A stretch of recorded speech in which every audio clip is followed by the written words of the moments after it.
நான் ஹிந்தி எஜுகேஷன் போது அந்த போராட்டம் நடக்கும்போது ஒரு பத பத 15 வயசு இருக்கும். ஸோ லைவாக பார்த்தது, அந்த இன்டர்வல் பிளாக் பார்க்கும்போது கொஞ்சம் எமோஷன் ஜாஸ்தியாகவே போச்சு.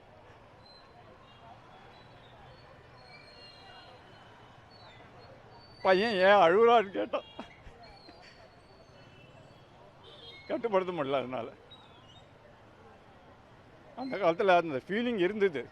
இந்த படம் பார்க்கும்போது அந்த ஃபீலிங் திரும்ப வந்தது. அதான் ஒன்று. அந்த டைம்ல சோஷியலா எப்படி இருந்துச்சு ஹிந்தி எதிர்ப்பு? அது இந்த சிட்டி சைட்லலாம் நீர் பூத்த நெருப்புன்றாங்க இல்லையா, அது மாதிரி இருந்தது. சிட்டி 5 சைடில் அந்த சமயத்தில் எங்களுக்கு அந்த இம்பேக்ட் தெரியலனாலும் அந்த உணர்வு இருந்தது. அந்த சமயத்தில் அது அது தட்டி எழுப்பப்பட்டது.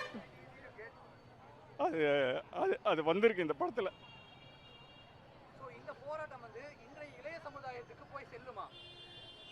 பார்த்து அதை உணர்ந்தாங்கன்னா போய் செல்லும். I felt it as it.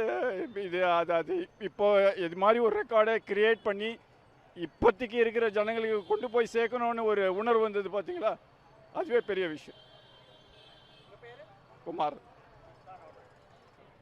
ரொம்ப நல்லா இருந்தது படம். ரொம்ப இம்பேக்ட்ஃபுல்லாக இருந்தது. இன்டர்வல் பிளாக் நிஜமாகவே பயங்கரமாக எடுத்திருந்தாங்க. செகண்ட் ஆஃப் டுவர்ட்ஸ் கிளைமேக்ஸ் ரொம்ப it was very touching and I think they got out the emotion from all the audience. So it was really good. ரொம்ப நல்லா இருந்த படம்.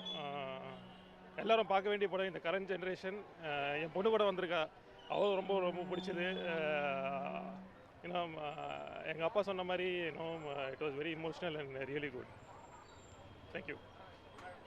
படம் சூப்பராக இருந்துச்சு. ஆக்டிங் ரொம்ப நல்லா இருந்துச்சு. எனக்கு சிவகார்த்திகேயன் ரொம்ப பிடிக்கும். ஸ்டோரி ரொம்ப இம்பேக்ட்ஃபுல்லாக கூட இருந்துச்சு. நான் ஃபஸ்ட்டு டைம் இந்த மாதிரி பார்க்குறேன். ஸோ இந்த ஹிஸ்ட்ரி லேர்ன் பண்ணுறதுக்கு நல்லா இருந்தது.